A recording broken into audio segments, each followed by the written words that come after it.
Hello everyone, welcome back. तो आज हम सॉल्व करने वाले हैं इलस्ट्रेशन एग्जाम्पल नंबर 9 या प्रॉब्लम नंबर 9 या solve example number 9 again on single entry system. तो उन्होंने क्या कहा है, Divya keeps her books under single entry system, the following details are given. तो दिव्या ने आपको इन्फॉर्मेशन दी है जिसमें उन्होंने फिर से पर्टिकुलर्स अप्रैल 17 एंड मार्च 18 की इंफॉर्मेशन दी है।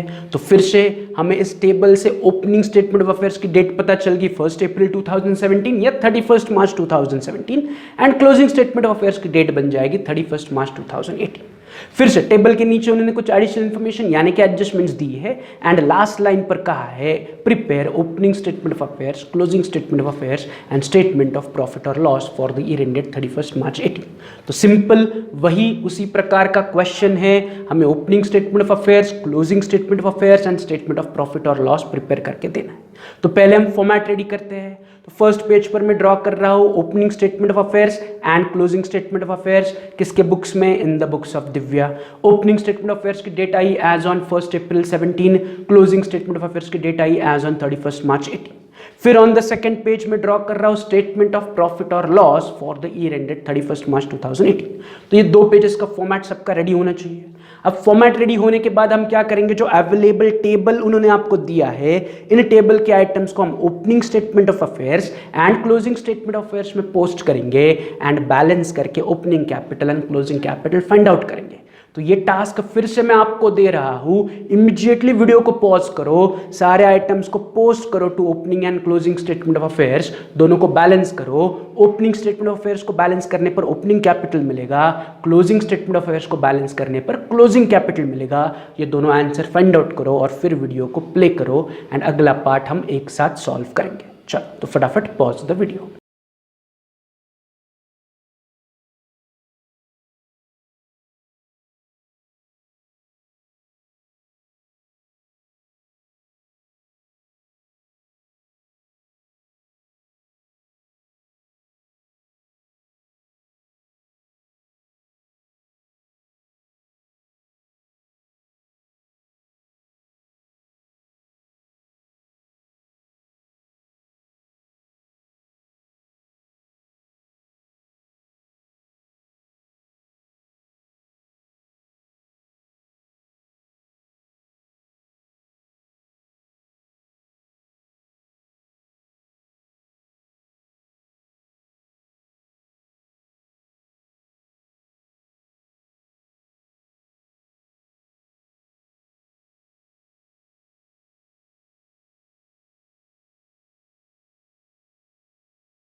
चलो तो आप सबने opening capital closing capital find out किया। अगर किया है तो ओपनिंग कैपिटल का आंसर आना चाहिए 45,000 एंड क्लोजिंग कैपिटल का आंसर आना चाहिए 54,300। तो ये दोनों आंसर आपके सेम हैं। तो आगे बढ़ते हैं, ओपनिंग कैपिटल 45,000, क्लोजिंग कैपिटल 54,300। अब इन दोनों आंसर में से सबसे पहले हमें क्या चाहिए, क्लोजिंग कैपिटल चाहिए, जिसको उठा के हम क्या करेंगे, स्टेटमेंट ऑफ प्रॉफिट और लॉस के फर्स्ट लाइन पर रिकॉर्ड करेंगे। तो मैं स्टेटमेंट ऑफ प्रॉफिट और लॉस में आ रहा हूं, उसके फर्स्ट लाइन पर लिख रहा हूं closing capital nothing but capital at the end of the year, जो कहां पर है, अभी आपने कैलकुलेट किया इन क्लोजिंग स्टेटमेंट ऑफ अफेयर्स की क्लोजिंग कैपिटल इज 54,300, उसे उठाओ एंड प्रॉफिट और लॉस के स्टेटमेंट के सामने लिखो क्लोजिंग कैपिटल रुपीज 54,300। तो क्लोजिंग कैपिटल मैंने उठाया, स्टेटमेंट ऑफ प्रॉफिट और लॉस में रिकॉर्ड किया। अब इमीडिएटली एज पर फॉर्मूला मुझे इसमें क्या ऐड करना है, मुझे इसमें ऐड करना है ड्राइंग्स। तो मैं लिख रहा हूं आगे add drawings during the year. तो फिर से चेक करो इन एडजस्टमेंट में कि क्या ड्राइंग्स ड्यूरिंग द ईयर आपको क्वेश्चन में दिया है क्या। तो जो एडजस्टमेंट है 1 से लेके 6 सारे स्कैन करो, तो उसमें कहीं पर भी उन्होंने ड्राइंग्स की इंफॉर्मेशन नहीं दी है। एडजस्टमेंट 1 से लेके 6 तक सारे एडजस्टमेंट पढ़ो। Adjustment 1 is interest on capital, adjustment 2 is on depreciation, adjustment 3 is creditor over valued, फिर adjustment 4 is bills payable over valued, फिर adjustment 5 is provide RDD, adjustment 6 is Divya ने एडिशनल कैपिटल लाया। तो कहीं पर ड्राइंग्स की इंफॉर्मेशन हमारे पास नहीं है, मतलब दिव्या ने इस साल बिजनेस से 1 भी रुपया ड्रॉ नहीं किया, तो ड्राइंग्स की अमाउंट बन जाएगी 0। तो मैं ड्राइंग्स ड्यूरिंग द ईयर के सामने लिख रहा हूँ dash, because they have not given you any drawings की अमाउंट। तो हम कहीं से उसे लिख सकते हैं क्या, आंसर इज नो। तो सिंपल मैं ड्राइंग्स की अमाउंट बन जाएगी 0 या डैश। तो ड्राइंग्स बन गया डैश। तो 54,300 वैसा के वैसा नीचे बचेगा 54,300। अब हम क्या करेंगे, ड्राइंग्स के बाद हमारे फॉर्मूला के हिसाब से क्या सब्ट्रैक्ट करेंगे, एडिशनल कैपिटल। तो मैं नीचे लिख रहा हूं less additional capital brought during the year. तो क्या दिव्या ने इस साल बिजनेस में एडिशनल कैपिटल दिया, तो आंसर इज यस। एडजस्टमेंट 6 में उन्होंने कहा है Divya brought additional capital into the business ₹1,000 on 1 अक्टूबर 2017। तो वेरी सिंपल, एडिशनल कैपिटल की अमाउंट है ₹1,000, उसको उठाओ एंड एडिशनल कैपिटल के सामने लिखो ₹1,000 कि additional capital brought during the year ₹1,000। फटाफट उसे ऊपर की वैल्यू से सब्ट्रैक्ट करो, आपको एडजस्टेड क्लोजिंग कैपिटल मिलेगा एज 53,300 कि एडिशनल कैपिटल को हमें ऊपर की वैल्यू से क्या करना है, सब्ट्रैक्ट करना है। तो मेरा एडजस्टेड क्लोजिंग कैपिटल आ रहा है 53,300। तो एडजस्टेड क्लोजिंग कैपिटल मिल गया। अब उससे हम क्या सब्ट्रैक्ट करेंगे, तो हम सब्ट्रैक्ट करेंगे ओपनिंग कैपिटल। तो मैं लिख रहा हूं less opening capital. Where is opening capital, तो आपने जो opening statement of affairs prepare किया उसमें देखो ओपनिंग कैपिटल कितना है, तो आपका ओपनिंग कैपिटल इज 45,000। तो ओपनिंग कैपिटल 45,000 को उठाओ, स्टेटमेंट ऑफ प्रॉफिट और लॉस में लिखो एज ओपनिंग कैपिटल ₹45,000। तो ओपनिंग कैपिटल मैंने रिकॉर्ड कर लिया 45,000, जिसे मुझे एडजस्टेड क्लोजिंग कैपिटल से सब्ट्रैक्ट करके नीचे आंसर लेना है। तो मुझे मिलेगा प्रॉफिट बिफोर एडजस्टमेंट एज ₹8,300। तो प्रॉफिट बिफोर एडजस्टमेंट मिल गया 8,300। सिंपल सा टास्क है यहाँ तक, प्रॉफिट बिफोर एडजस्टमेंट तक। आई होप ये आपने पहले से ही किया होगा। तो प्रॉफिट बिफोर एडजस्टमेंट मिला 8,300। अब मुझे चेक करना पड़ेगा कि जो पेंडिंग एडजस्टमेंट है वो कौन सी है। तो हमारे पास अभी भी 6 एडजस्टमेंट में से 5 एडजस्टमेंट पेंडिंग है कि 6th adjustment was additional capital, वो हमने लिख लिया। तो 6th एडजस्टमेंट को फिर से सॉल्व करने की जरूरत नहीं है, बट एडजस्टमेंट 1, 2, 3, 4 एंड 5 अभी भी पेंडिंग है। तो इन्हें समझते हैं, पढ़ते हैं, ये चेक करते हैं कि इन एडजस्टमेंट में से कौन सी एडजस्टमेंट बिजनेस के लिए नुकसान वाली है एंड कौन सी एडजस्टमेंट बिजनेस के लिए फायदे वाली है। तो adjustment 1 is interest on capital, तो interest on capital is always expense of a business. Adjustment 2 is building is to be depreciated and plant and machinery is to be depreciated. तो building का depreciation, plant and machinery का depreciation is again expense of a business. तो adjustment 1 भी business का loss है, adjustment 2 भी business का loss है। फिर एडजस्टमेंट 3 में उन्होंने कहा है क्रेडिटर्स आर अंडर वैल्यूड। क्या कह रहे हैं एडजस्टमेंट 3, ध्यान से सुनो, क्रेडिटर्स आर अंडर वैल्यूड, मतलब क्रेडिटर्स जितने होने चाहिए उससे कम है। मतलब हमें क्रेडिटर्स को क्या करना पड़ेगा, बढ़ाना पड़ेगा, इंक्रीज करना पड़ेगा।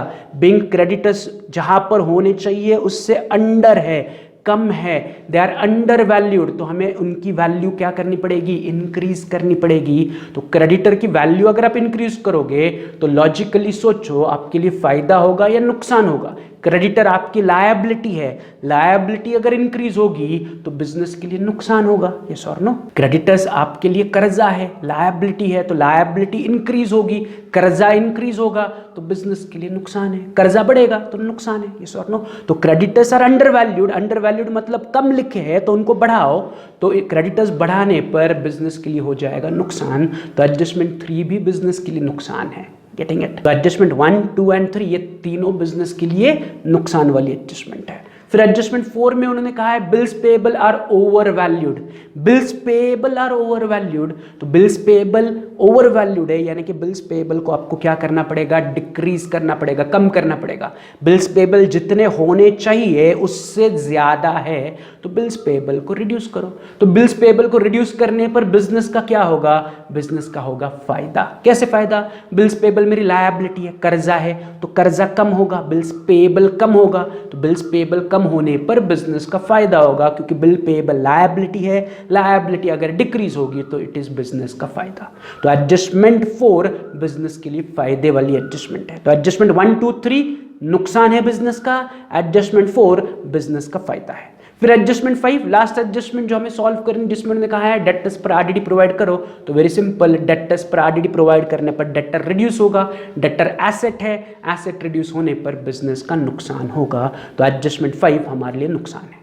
तो अगर समरी निकाले तो adjustment 1, 2, 3 and 5 are loss of a business and adjustment 4 is again फायदा ऑफ अ बिजनेस। तो पहले हम फायदे वाली एडजस्टमेंट सॉल्व करेंगे, उसे हम प्रॉफिट बिफोर एडजस्टमेंट में ऐड करेंगे as profits and gains during the year. फिर हम लॉस वाली एडजस्टमेंट सॉल्व करेंगे एंड उसे सब्ट्रैक्ट करेंगे as expenses and losses during the year. तो पहले मुझे एडजस्टमेंट 4 सॉल्व करना है विच इज प्रॉफिट वाली एडजस्टमेंट। तो उसे सॉल्व करने के लिए मैं अपने स्टेटमेंट में लिख रहा हूं as add income and gains during the year कि over valuation of bills payable payable is my gain, तो उसे मैं लिख रहा हूँ as income and gains during the year. तो कितना फायदा होगा, तो यहाँ पर उन्होंने ओवर वैल्यूएशन की अमाउंट ऑलरेडी कैलकुलेट करके दी है, तो आपको फॉर्मूला यूज करने की जरूरत नहीं है। फॉर्मूला कब यूज करना है, जब ओवर वैल्यूएशन का परसेंटेज दिया जाएगा। तो यहाँ पर ओवर वैल्यूएशन का परसेंटेज है क्या, आंसर इज नो। यहाँ पर उन्होंने डायरेक्टली ओवर वैल्यूएशन की अमाउंट दी है कि जो आपके बिल्स पेएबल है वो 600 रुपये से ज़्यादा है, तो बिल्स पेएबल को 600 रुपये से कम करो। तो बिल्स पेएबल कम होने पर हमारा फायदा होगा, कितने रुपए का फायदा होगा, तो 600। तो over valuation of bills payable कितने से ओवर वैल्यूड है, 600। तो हमारा फायदा कितना है, 600। तो इस फायदे को उठाओ एंड इनकम के नीचे लिखो as over valuation of bills payable ₹600। Simple, यहाँ पर कोई वर्किंग वगैरह करने की जरूरत नहीं की। उन्होंने वेरी क्लियरली कहा है कि bills payable are overvalued. कितने से ओवर वैल्यूड है, 600 रुपये। तो बिल्स पेएबल को 600 से कम करो। तो बिल्स पेएबल 600 रुपये से कम हुए तो हमारा फायदा हुआ, कितना फायदा हुआ, 600 रुपये का फायदा। तो इस फायदे को मैंने लिख लिया। तो ये क्लियर है, एडजस्टमेंट 4 मैंने उठा के लिख लिया। अब और कोई इनकम फायदे की एडजस्टमेंट है क्या हमारे पास, आंसर इज नो।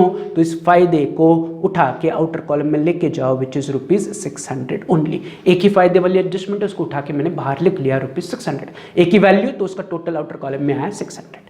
अभी भी हमारे पास 1, 2, 3 एंड 5 एडजस्टमेंट पेंडिंग है, इन्हें सॉल्व करते हैं। बट ये सारी एडजस्टमेंट हमारे लिए खर्चे वाली एडजस्टमेंट है, तो इन्हें सॉल्व करने पर हमें नुकसान मिलेगा। तो उस नुकसान को मुझे प्रॉफिट और लॉस के स्टेटमेंट में एज एक्सपेंसेस एंड लॉसेस लिखना पड़ेगा। तो मैं पहले स्टेटमेंट लिख रहा हूँ as less expenses and losses during the year. Depreciation, interest on capital, फिर creditors are under valued, RDD, ये सारी हमारे लिए नुकसान है, लॉसेस है, तो उसे मुझे एक्सपेंसेस के नीचे लिखना पड़ेगा। तो शुरुआत करते हैं विद द फर्स्ट एडजस्टमेंट, जिसमें मैंने कहा है interest on capital to be allowed at 10% per annum. ध्यान से सुनो, मैं फिर से क्या कह रहा हूँ। जब भी आप इंटरेस्ट ऑन कैपिटल कैलकुलेट करोगे तो आपको हमेशा इंटरेस्ट ऑन कैपिटल कैलकुलेट करना है on opening capital and on additional capital. क्या कैलकुलेट करना है कि आपको इंटरेस्ट ऑन कैपिटल हमेशा कैलकुलेट करना है on opening capital and on additional capital. तो ये वर्किंग में आप कर सकते हो साइड बाय साइड कि interest on capital is always calculated on opening capital as well as on additional capital. तो पहले हम इंटरेस्ट ऑन कैपिटल कैलकुलेट करते हैं ऑन ओपनिंग कैपिटल। तो हमारे पास ओपनिंग कैपिटल कितना है, तो आप ओपनिंग स्टेटमेंट ऑफ अफेयर्स में भी देख सकते हो, या जो हमारा प्रॉफिट और लॉस का स्टेटमेंट है इसमें भी हमें दिख रहा है ओपनिंग कैपिटल ₹45,000। तो मुझे सबसे पहले इस ओपनिंग कैपिटल 45,000 पर 10% इंटरेस्ट कैलकुलेट करना पड़ेगा। तो इसमें ज्यादा कुछ सोचने की जरूरत नहीं है। तो इंटरेस्ट ऑन ओपनिंग कैपिटल का कैलकुलेशन सिंपली दिखेगा 45,000 इंटू 10%, नथिंग बट 4,500। तो ओपनिंग कैपिटल पर टोटल 4,500 रुपया मुझे इंटरेस्ट चार्ज करना पड़ेगा। साथ ही साथ I have to check is there additional capital given in the question.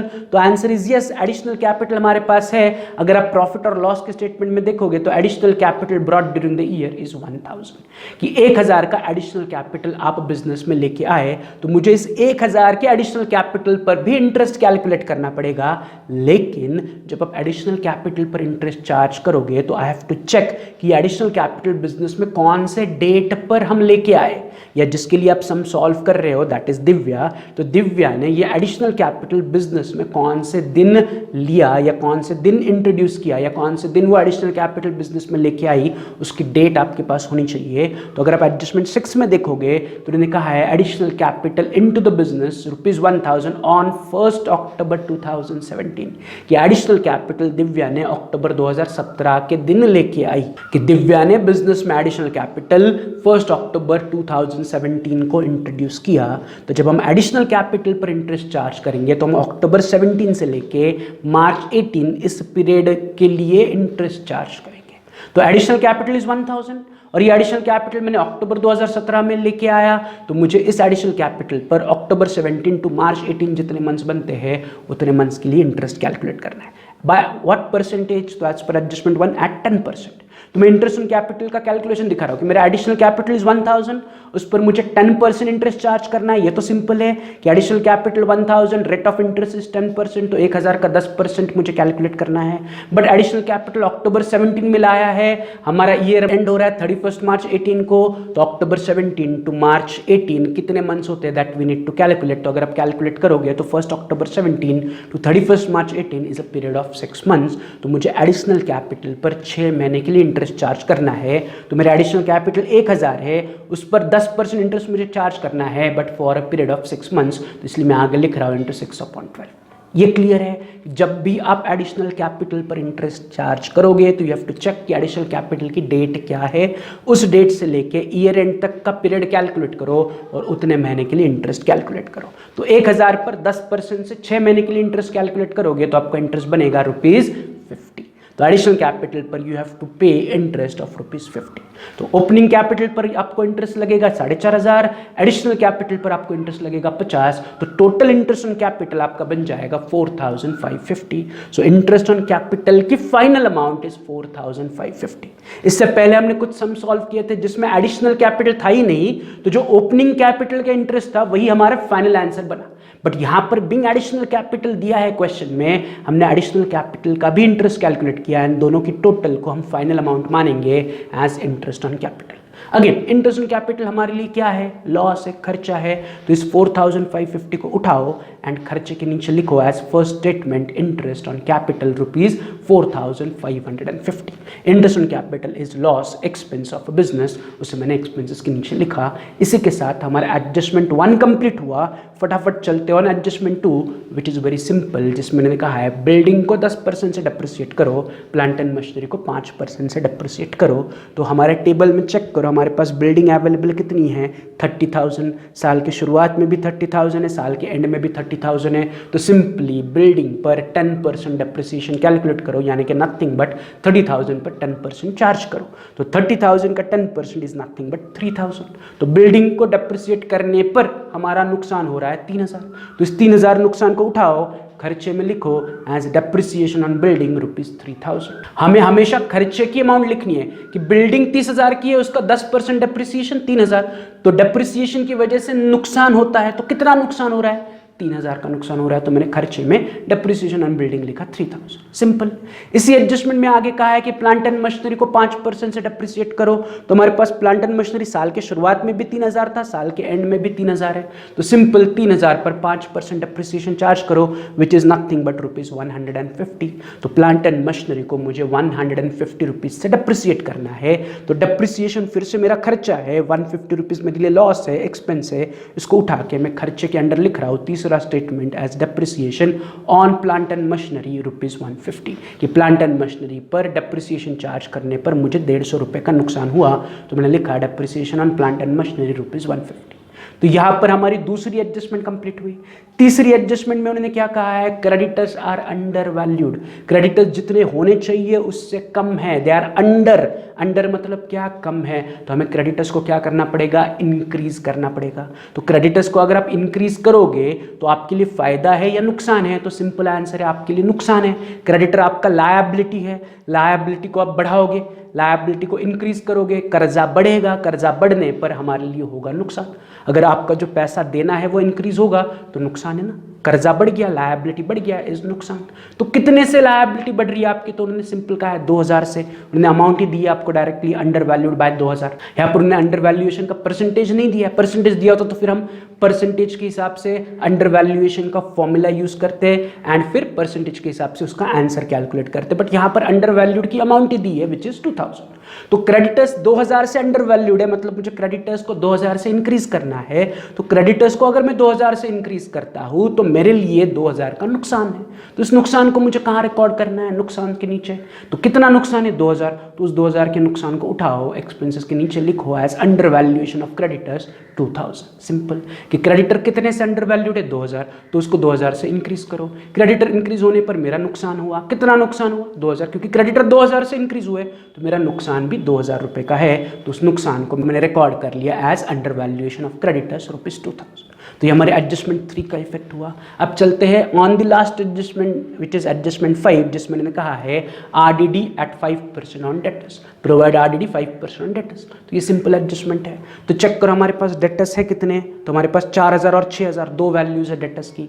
But debtors पर RDD कौन से वैल्यू पर कैलकुलेट करते हैं हम? हमेशा on the closing balance. 4,000 opening balance है, 6,000 क्लोजिंग बैलेंस है। साल के एंड वाले डेटर्स कितने? 6,000। तो 6,000 पर आपको 5% RDD मेंटेन करनी है। तो 6,000 का 5% बनता है सिंपल ₹300। तो RDD की value is 300। RDD being my loss, मुझे उसे एक्सपेंसेस में लिखना पड़ेगा। कितना नुकसान है RDD की वजह से? ₹300 का। तो इस ₹300 को उठाओ, एक्सपेंसेस में लिखो आज 5वीं entry as RDD nothing but reserve for doubtful debts ₹300।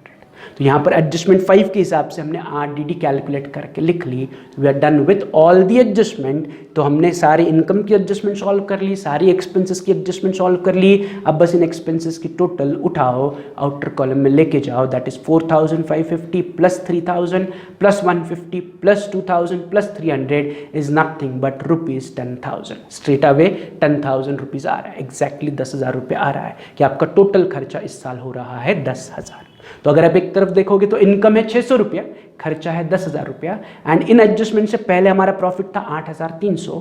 तो आपको जो फाइनल आंसर मिलेगा वो नेगेटिव मिलेगा। कैसे नेगेटिव? तो मेरे पास प्रॉफिट बिफोर एडजस्टमेंट है 8,300, उसमें अगर आप इनकम ऐड करोगे 600 तो आपको आंसर मिलेगा 8,900, एंड 8,900 में से अगर आप 10,000 सब्ट्रैक्ट करोगे तो आंसर नेगेटिव में आएगा। तो नेगेटिव का आंसर मतलब यहां पर लॉस मिल रहा है आपको। यस और नो? कि 8,300 प्लस 600 माइनस 10,000। तो छोटी वैल्यू में से बड़ी वैल्यू सब्ट्रैक्ट करोगे तो आंसर नेगेटिव में आएगा। तो उस नेगेटिव आंसर को हम सिंपली कहेंगे एज नेट लॉस। तो आपका आंसर आ क्या रहा है? तो आपका आंसर आ रहा है 1,100 नेगेटिव। तो मैं यहाँ पर नेगेटिव साइन नहीं लिख रहा हूँ, मैं 1,100 लिख रहा हूँ, बट उसे अंदर पर्टिकुलर्स में लिख रहा हूँ as net loss during the year. क्या लिख रहा हूँ? Net loss during the year. 1,100 is the negative value, 8,300 plus 600 minus 10,000 is negative 1,100। Negative 1,100 को मैं सिर्फ कह रहा हूँ as net loss during the year.